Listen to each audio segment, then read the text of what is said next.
Jail shouldn't be a death sentence, but some say that's exactly what it's become at Nassau County Jail. I was crying because I thought I was going to lose my child. I was very upset. Yvette Frankie gave birth to her now 4-year-old daughter as an inmate at this Long Island jail. She describes the day her water broke as a nightmare. Just 5.5 months pregnant, she said she waited 45 minutes in her cell before help came, and then another 2.5 hours before being taken to medical. My baby's at risk, of dying in my stomach.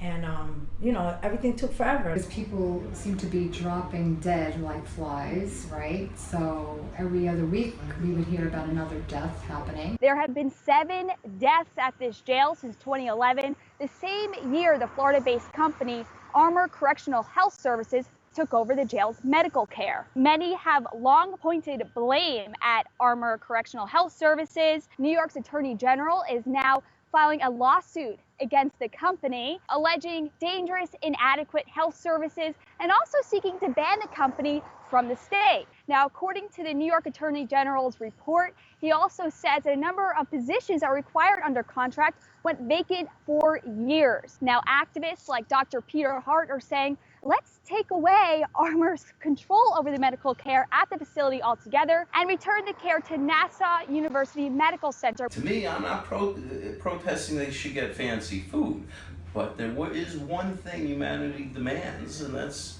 decent medical care when you take the rights away of freedom. Now, I reached out to Armor for comment, and I got this statement in return. Inside, Armor says the facts simply contradict the New York Attorney General's claims, adding that the company remains proud of its treatment of the inmates.